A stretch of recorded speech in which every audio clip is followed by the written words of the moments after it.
Yo, yo, yo. Hey, guys, welcome back to another awesome edition of the Best Practices Show podcast. You ever thought to yourself, how do I figure out this whole PPO landscape thing? It's becoming more and more complex. Well, we ask that question all the time. And we ask that question today to an amazing friend of the accidental community. Her name is Sandi Hudson. She runs a company called Unlock the PPO, and she's a straight shooter. Today, she shares with us some trends and current things you need to know about PPOs. Do not miss this. I know you guys will enjoy it, and we'll see you soon.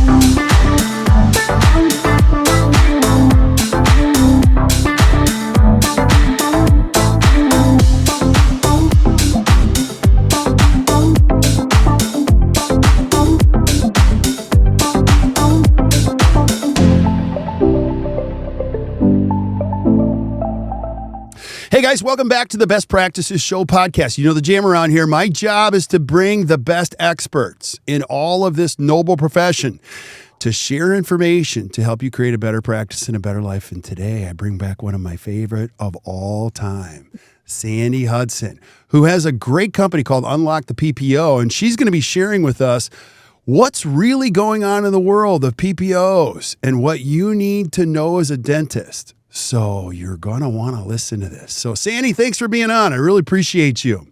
You bet. It's been a little while, so it's great to be back again. It's been a long while. Now, I'll say this about Sandi if you guys are listening. She's amazing. So Sandi, as coaches, we need coaching. And Sandi, for a long time, helped us understand the PPO game. And even did some work. We're going to talk about her services here in a little bit. She does work for our clients and helping them navigate this landscape. But if somebody's listening, Sandi, for the first time to the podcast, they've never heard who's Sandi Hudson. Who are you? What do you do? Well, our company, we work kind of a niche little piece of dentistry even. It's me and my partners, Lisa Weber. So it's the two of us, and we have a great staff who support us, of course. But Lisa handles all of our startup clients, and then I work with all of our established practices. And what makes us a little different, I guess, is, excuse me, we only work with solo practices. So we're focused on one doctor, one location. Once you get into multiple doctors, multiple locations, that's outside the parameters that we work, mainly because I work directly with all my clients, and so does Lisa. So instead of us having kind of like a big subset of consultants under us, we've kept to the smaller practice so that we can work with them directly. So that's what we do. And we basically just are looking to see, what's your insurance participation now? Can we do any negotiations, move things around, get you paid better? And are there some things you might want to think about adding or dropping? So yeah. Insurance strategy, basically. Yeah. So two more things. I'll say this. If you're a multi-doctor practice or multi-location, please keep listening because you're going to learn a lot, even though Sandi's services don't encompass what you do. But secondly, I love your story. Can you how the heck did you get into this kind of work? Can you tell everybody your story a little bit? Well, sure. I usually start it by saying I made every mistake possible in the books and learned the hard way. So I'm married to a dentist, which I think you know. And so I was working in his practice, and we had basically just moved to a new office space. So we had all this space to expand, and we were crazy busy. And at the end of the year, I realized we just made the same amount of money as we made last year, only everybody was working twice as hard for it. So it was clear we needed to do something with our insurance participation differently. So I was trying to find somebody to help me.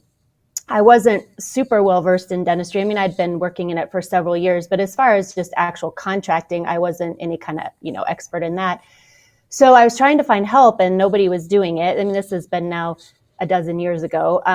So I just started posting, here's what I did, here's my mistakes, here's what worked, hope it helps somebody else. And then it just kind of turned into a little niche company, which then now it's a industry. Now there's lots and lots of, it's become a whole industry in and of itself with insurance participation and negotiations and strategy. But back then, just nobody was doing it. So learned a lot of lessons the hard way. But it was hands-on, frontline. I was the office manager working through it all myself. And so I think we come from a pretty good background of knowing things from the ground up of how this has now evolved and gone crazy the last few years. I mean, these shared network agreements have just gone nuts. So I always tell dentists, whatever you signed, 10 years ago is just no longer what you're getting. It's just a completely different thing that you're getting with all of your participation than what you originally agreed to. So you need to kind of be the one to take control of that instead of just letting the insurance companies make those decisions for you. So it's evolved a lot since those days, but that's how we originally got into it. Yeah, and I could easily make this a 3-hour podcast because I have so many questions. And so I'm going to voluntold you back for additional episodes. But I was emailing you yesterday, and we were emailing, like, what do you want to cover today? Let's start here, the State of the Union. And you said kind of the perfect lead-in would be the trends in fee-for-service. Can you explain that? Yeah.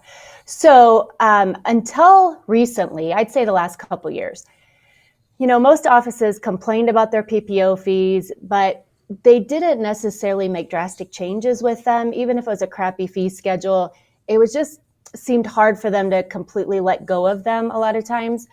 And now I'm seeing far, far more offices dropping plans. And my partner, Lisa, on the startup side, is seeing startups become a lot more selective about what they take to start with. So it used to be that even if you didn't take very many PPOs, you always took Delta. That was just kind of the given.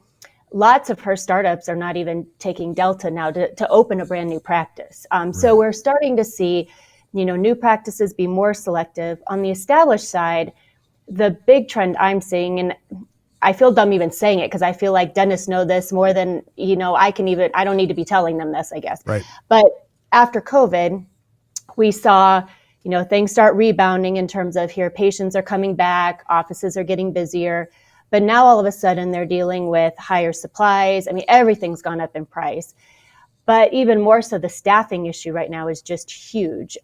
If you can find staff at all, if you have good staff, you're having to pay more to keep them. If you're trying to find new staff, that's impossible in a lot of areas, and particularly with hygienists. We just had so many hygienists exit the industry with COVID and just choose not to come back at all, that there's a real shortage. So it can be months sometimes just to find a hygienist, to work.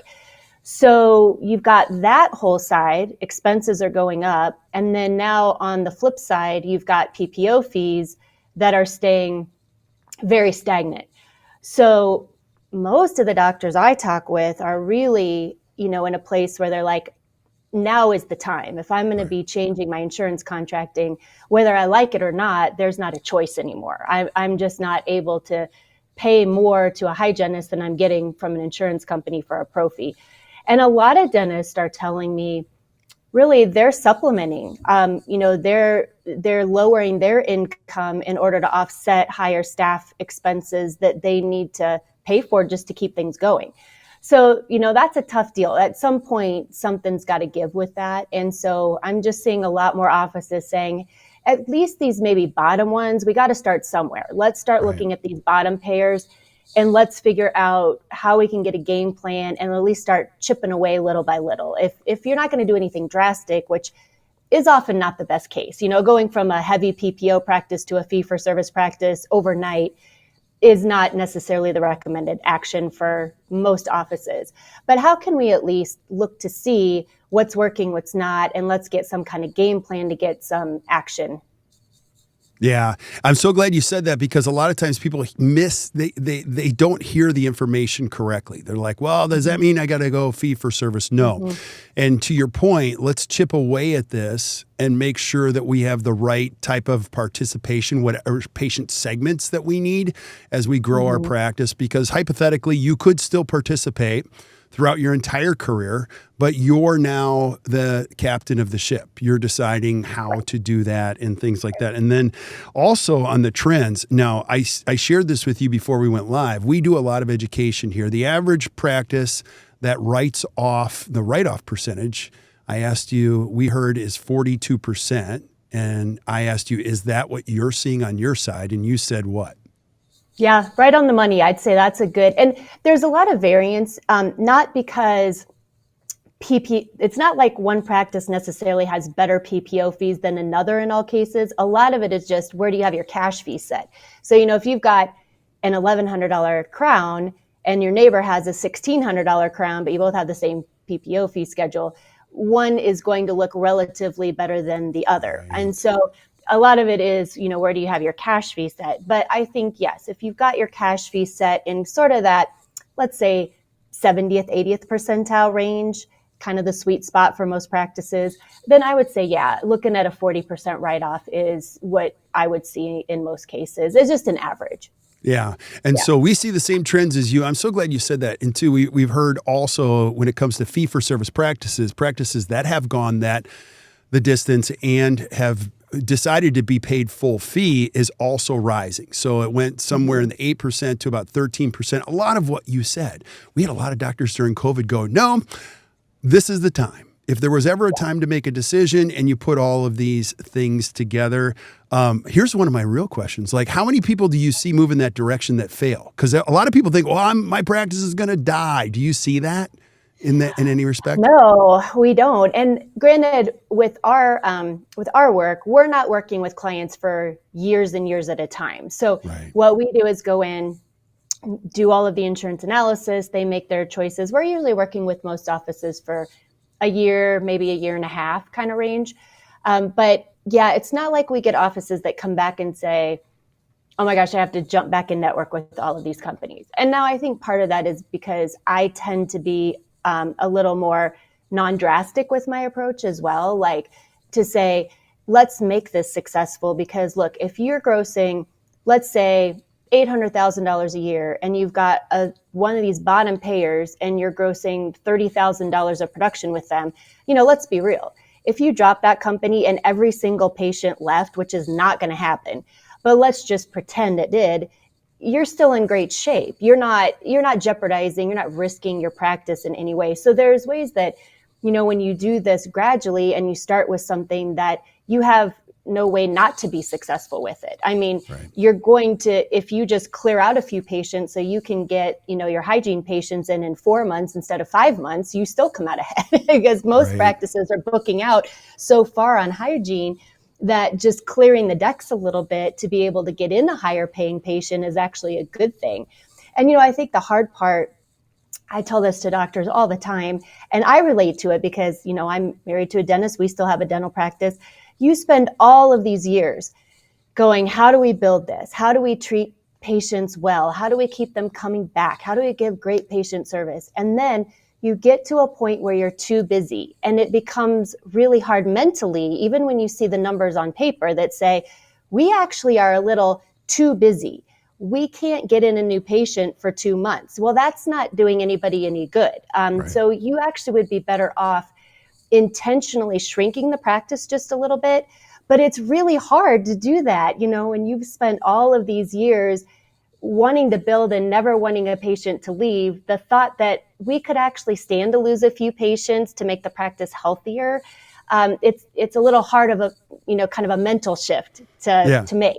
Yeah. That's not sexy though. That's not sexy in practice growth or development. Nobody ever. I know. It's always about, and I always tell people, growing is it's always going to be an attractive that you're always going to want to grow professionally, size of your practice. It'll never go away. And that's where you need the help of experts to help you navigate because you can grow something that you never wanted in the first place. Now, I have so many questions. I want you to go back and explain. You used the word shared agreements. This is getting weird now. Can you explain what that means from your side? Yes. And this is probably the bulk of the industry right now. So cut me off if I start going a little too long on this because this is the piece. So let's say that you've got a direct contract. So the difference between a direct contract and a shared network agreement, just to give a kind of a quick overview so we all understand the terminology we're talking about. So a direct contract means you sign directly with the insurance company. So if you sign directly with Aetna or MetLife or Guardian or whoever it is, the upside to that is that it's going to be an easier way to participate. You sign directly with the insurance company, you know what you're getting. It will put you in network faster than if you go through a shared network agreement. So there are some definite advantages to direct contracts, and all things being equal, I prefer direct contracts. If we can get a good direct contract, that's always our goal. But where the big dilemma has come in is all of these insurance companies now have made multiple shared network agreements with other companies. So really, Delta's the only one left that has no shared network agreements with anybody. If you want to be in network with Delta, you got one choice. You sign directly with Delta or you stay out of network, but there are no other avenues to participate with Delta. Pretty much everybody else has at least some of their networks that can come in through shared network agreements with other companies. So a shared network agreement is essentially that you're in network with that insurance company, but you're using somebody else's fee schedule. So as these insurance companies have continued to just make more and more of these agreements, I mean, there's lots of them now that could have 8 or 10 different shared network agreements. So one thing you have to be really careful about is understanding of your contracts, who has shared network agreements with who, because otherwise here's what happens. I just talked to somebody this week who said, yep, I'm already bit the bullet. I already sent in my termination for company A. And I said, well, that's great. But the problem is, as soon as you get out of that contract with company A, well, company A has, 7 other shared network agreements with companies that you're in network with. So as soon as you drop that, you're going to get picked back up again by somebody else. You're going to be back in network and you're going to get paid on somebody else's fee schedule. So where this has become such the primary focus now of strategy is we can all guess how this works. If you drop a direct contract, because in most cases, not all, but most, a direct contract is going to override everybody else. So as long as you have that direct contract in place, they take priority. But as soon as you get out of that direct contract, then that's when the insurance company can attach to any other shared network agreement that you have in place. Now, the way this should have worked is it should have all been set up so that if there's a shared network agreement, they have to ask your permission to be added. Well, we can all laugh about that now because we know that's not the way it works. Right. You can opt out of most of those agreements, but the burden is on you to opt out. You automatically get opted in, and you have to be the one to figure out how to opt out of those agreements. Because we can all already guess what happens. If you have a direct contract and you terminate it, you want that company to be picked back up again by the highest paying option. Or maybe you want to stay completely out of network. Well, the insurance company has no interest at all in paying you the highest option. If there is 5 contract options that they have to choose from, why do they want to attach to the highest option? They're going to want to attach to the lowest option. So if you just start randomly dropping things, thinking it's finally time to get out of some of these bottom ones, where you can have a really unpleasant surprise is all of a sudden you're back in network and now you're getting paid worse than you were originally because there's a lower paying shared network agreement that attached back on for you. So if you're not careful, you can actually go the wrong direction with some of this. So that's why before you actually make any changes, you want to go, okay, if I get out of this, what of my other contracts could pick that company back up again? And do I want them to pick up or not? And if not, then opt out of those agreements. Most of them you can. And when we say opt out, just to clarify, an opt out is different than a termination. So a termination means you're terminating the whole contract. An opt out means you're keeping that contract in place, but you're saying, hey, like if you opt out of Aetna's agreement with Emeritus, what you're saying is, hey, Aetna, I want to keep my contract in place with you. I still want to be a contracted provider with Aetna, but I don't want you to allow Emeritus to attach to your fees. So those are 2 different pieces of this whole puzzle. So basically, you want to step back, map out everything ahead of time, and decide where you want to move things, get all that paperwork in place proactively before you start just randomly dropping things. Otherwise, pretty soon it's 6 months down the road and you're like, I dropped all this stuff and I'm not making any more money. What happened? Yeah. So we don't want that happening either. Yeah. Sandi, I've been doing this for 25 years. Number 1, you just gave me chest pain. Number 2, it's so confusing, like so confusing. So, and I almost think that's intelligent design because I don't know heads or tails. And so our job here at the podcast is not to make you angry or anything. Our job is just to give you information and education. So if I'm in the middle of this, Sandi, you shared on a podcast a couple of years ago, the only way to know where you're at on this map is to regularly audit EOBs. Is that still your advice at this point? It is. Just, every 6 months or so, pull a handful of EOBs and look to see, am I getting paid the way I'm supposed to be getting paid? Because what'll happen is a lot of times when these shared network agreements are created, either number one, you don't get a notice, or you got a notice, but just nobody caught it. Nobody realizes, does it mean anything to us? And so pretty soon they just start automatically downgrading and you don't even know that it's happening. So you definitely want to be spot checking EOBs on occasion and just going, hey, is this actually paying me the way I thought I was supposed to be paid? Or has something happened here that we weren't aware of? And how do we jump in and, rectify that? Right. Okay. So I have so many other things that I want to ask. Years ago, you used to be able to negotiate too. If you were participating, it was really nice because you could play well with them and say, hey, listen, I'm doing a lot here. Would you consider a new fee schedule? Where are we on the map as far as negotiating now? It's a little bit all over the place. So we're still seeing negotiations with some companies. And if they are doing a negotiation, what I tell offices today is, I never recommend hiring us just for straight renegotiations, just because the strategies, the overall strategy side of things is kind of more overall encompassing. And that's where I would say a bigger value is in mapping out everything. But part of what we still do is request direct contract negotiations. I mean, we might as well see, let's get everybody's best offers on the table before you make any decisions anyway. So that's still part of what we do. But if that's the only thing you want to do, if you're like, look, I'm not going to drop anything, I'm not going to change anything, the only thing I want to do is keep my current contracts in place and see if they'll give me more money, then you're better off just reach out to the insurance companies directly, see what they come back with. But I tell offices in the market right now, if an insurance company negotiates, you're probably looking at 3 to 5%. I mean, this is not going to be something that, overwhelms you with, crazy high increases. There are a couple of companies that have done pretty major decreases across the country in the past couple of years.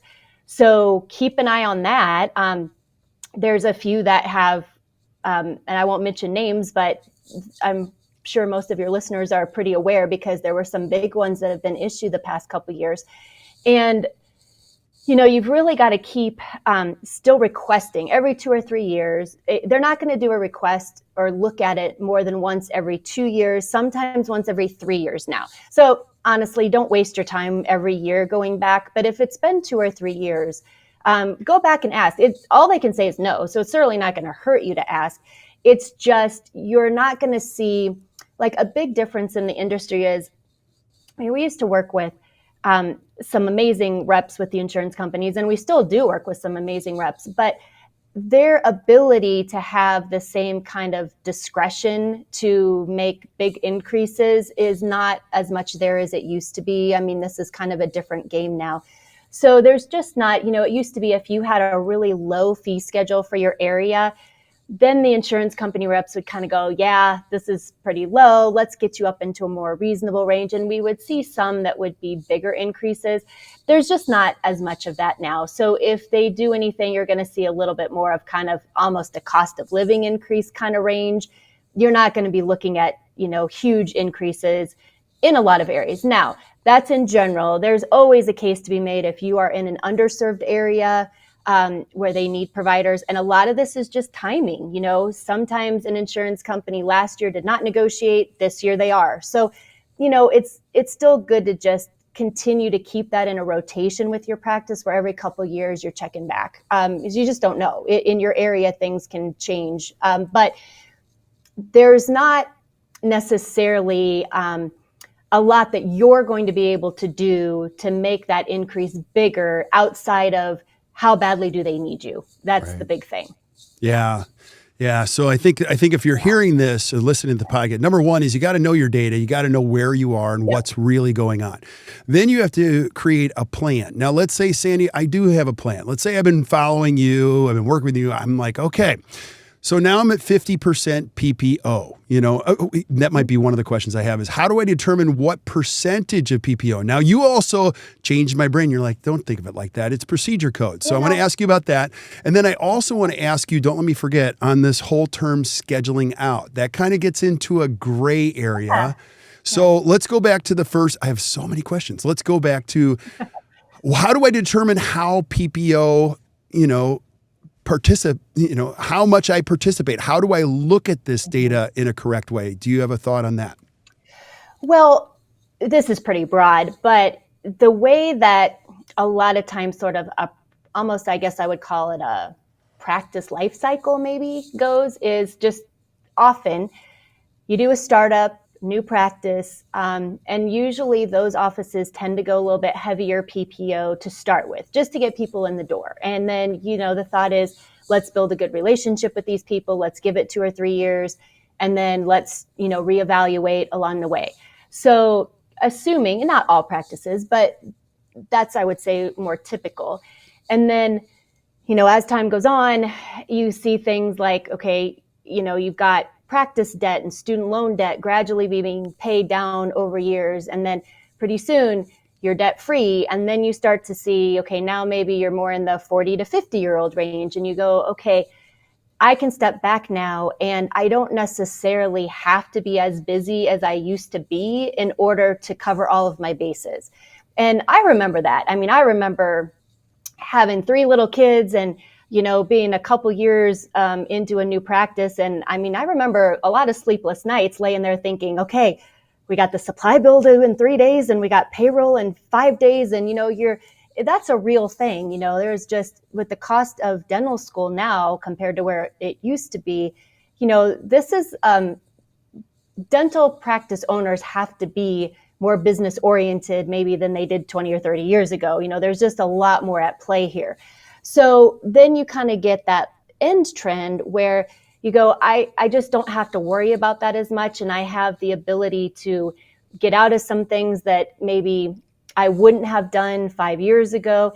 So the trends I see tend to be more geared towards where that dentist is at in their life as opposed to their practice. You know what I mean? It kind of trends with that more so. And I do think COVID was a game changer for dentists in some other ways where nobody liked the whole let's be forced to be shutting down our offices outside of our control. Nobody likes feeling out of control. But there are a lot of dentists who came out of that and said, I was able to reprioritize a few things in my personal life by force maybe, but I still did it. And now I want my practice to look a little bit different. And so I'm definitely seeing more dentists say, okay, my end plan maybe that I thought was going to happen when I was 55, now I'm 48 and I'm doing it now instead, that kind of thing.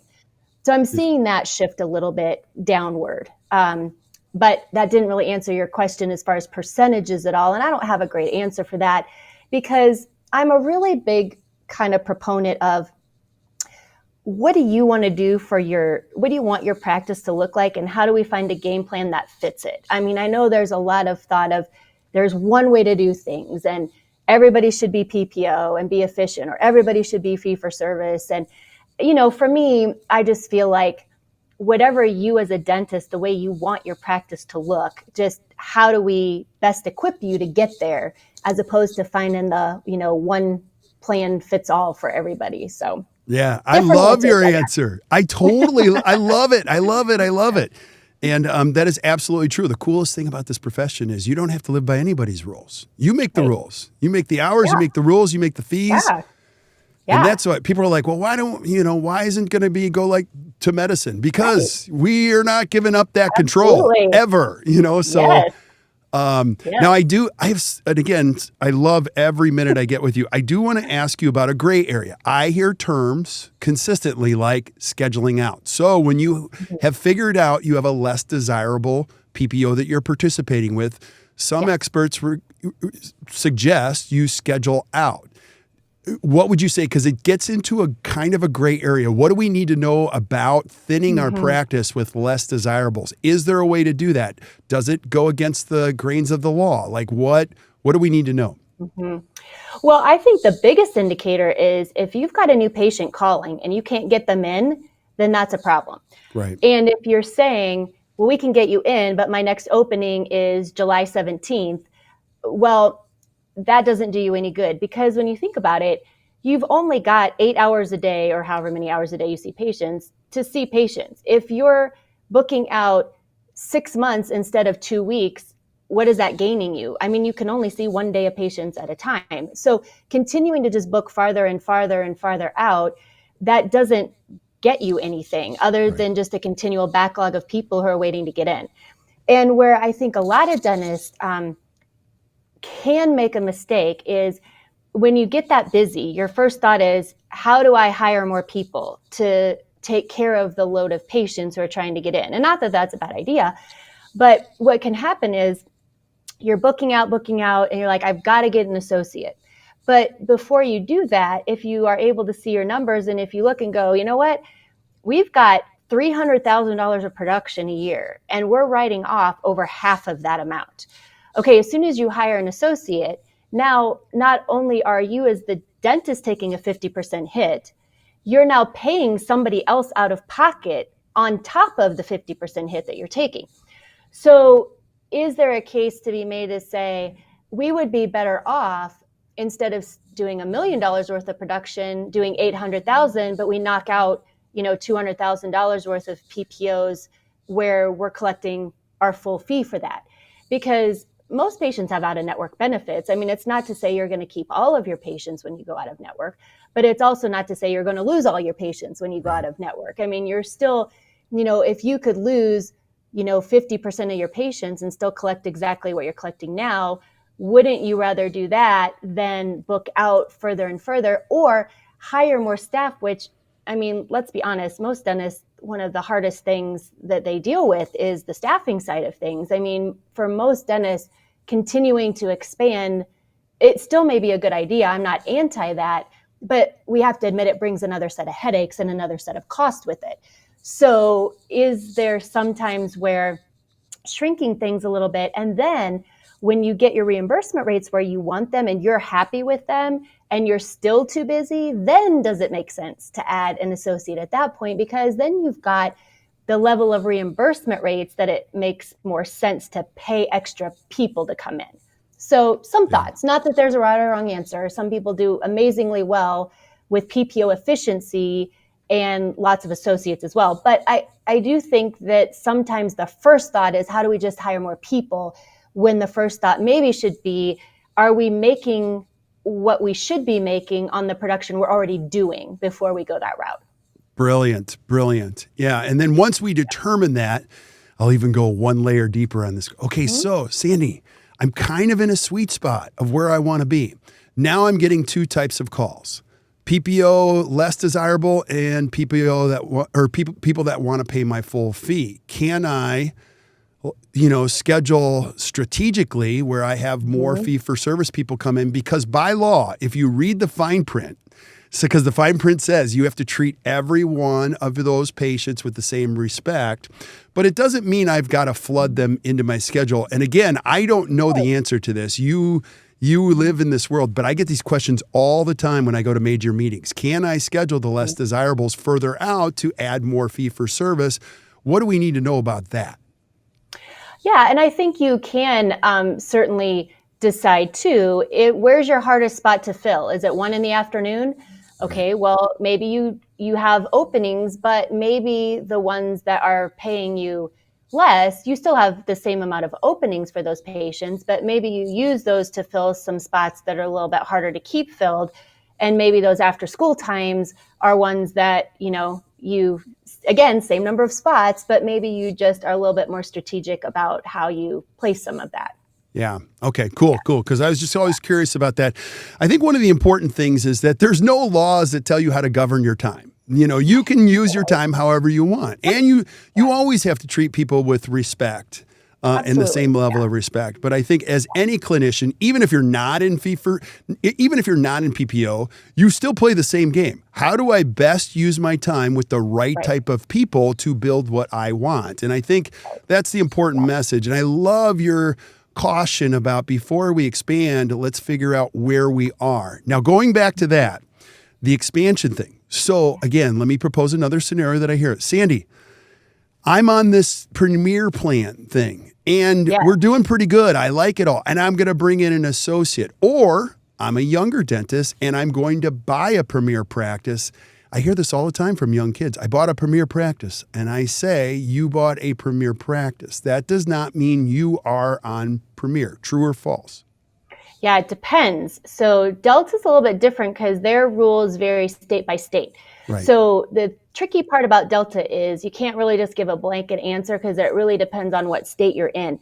And the thing you have to be very careful about is in some states, you can still be Premier only, where in some states you cannot. So just to give a brief rundown of how this works, because this is really confusing to a lot of offices, understandably.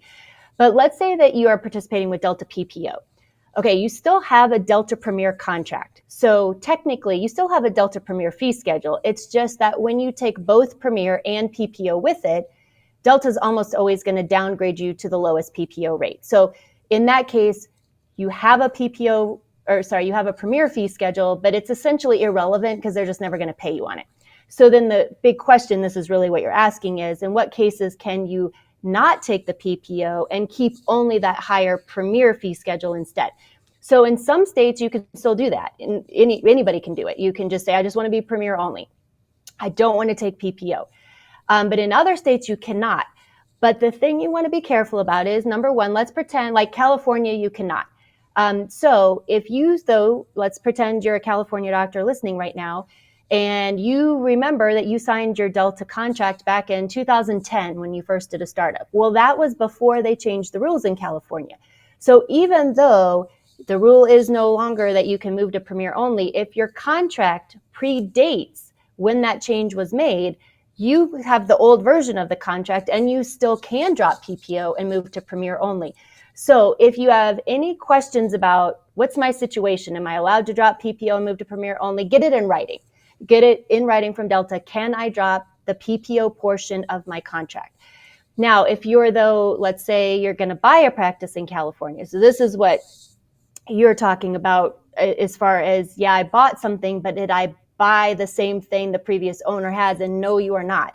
So if you're buying a practice in California, and California is probably the biggest state to watch out for this with, because in some states, like the spread between the PPO and Premier fee schedule is very small. If you're in Washington State, it's about 4% usually. So in all honesty, in Washington State, who cares whether you take PPO or Premier? If the difference is 4%, it's not make it or break it anyway. It's not going to make that much of a difference. In California, the differences are more like 30+%. You know, you might be talking about a $700 crown versus a $1,200 crown. Like, it's a huge difference between PPO and Premier fees. So if you buy out a dentist who was Premier only, then as soon as you buy, you automatically have to take PPO with it. And as soon as you take PPO with Premier, they're going to pay you on the PPO rates. Now, you can, of course, always stay completely out of network with Delta.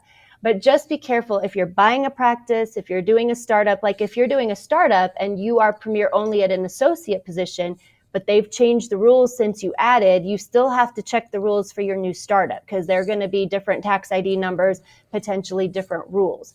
So and let me just cover this real quick because this is a really big topic about Delta.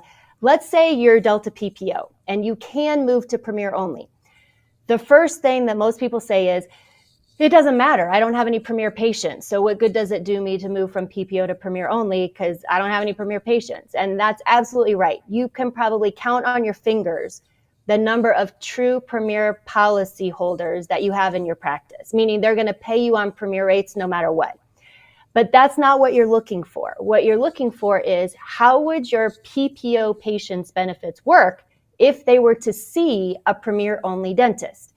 So if you are PPO and you pull 10 of your largest employer groups, and let's say they have the same percentage benefits with PPO or Premier, well, if you drop the PPO part and you move to Premier only, they're going to pay you those percentages, but on the Premier rates rather than the PPO rates. So just to clarify, you don't automatically dismiss going from PPO to Premier only if you have the option, because making that transition may not be as much of a deal as you're thinking it might be, because your PPO patients may still have very good benefits if they were to see a Premier only dentist.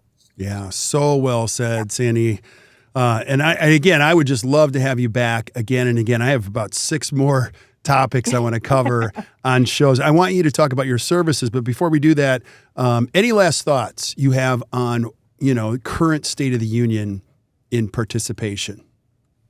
Well, I would just say to dentists out there, hang in there, because dentistry is really an isolating profession. I mean, thankfully, there's people like you who are doing these, ways to gather dentists who are like-minded to not feel so alone.